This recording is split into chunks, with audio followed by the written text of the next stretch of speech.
श्री गजानन माऊली.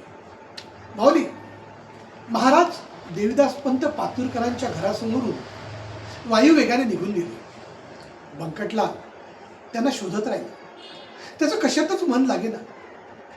3 दिवस तो त्यांना शोधत होता. चौथ्या दिवशी शिवमंदिरामध्ये गोविंदबुवा टाकळीकरांचं कीर्तन होतं. ते कीर्तन ऐकण्यासाठी चल असं पितांबर शिंपी बंकटलालाला म्हणाला.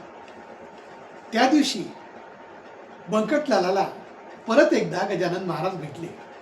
तो दिवस इंग्रजी कॅलेंडरनुसार आजचा म्हणजेच 27 फेब्रुवारी 1878. माऊली याच दिवशी बंकटलालाला महाराज शिवमंदिरात बाहेर लिंबाच्या झाडाखाली दिसले. मंदिरामध्ये गोविंदबुवा टाकळीकर कीर्तन करत होते आणि महाराज बाहेर बसून लिंबाच्या झाडाखाली ते कीर्तन श्रवण करत होते. महाराजांनी आपली या भूतलावरची पहिली लीला सुद्धा याच दिवशी केली. ती म्हणजे गढूळ नाल्यातून जेव्हा पितांबराला पाणी आणायला लावलं तेव्हा त्या नाल्यामध्ये पिण्यायोग्य पाणी नव्हतं. गढूळ पाणी होतं आणि जे पाणी होतं ते सुद्धा गुरांनी आणि माणसांची जाळे असल्यामुळे खराब झालेलं होतं.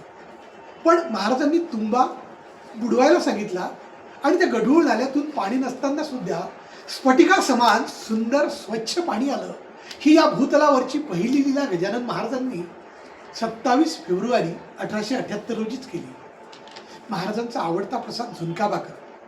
महाराजांनी ही झुणका भाकर सुद्धा या 27 फेब्रुवारीला बंकटलालाला आसोलकर माळिनीच्या घरून आणायला लावली.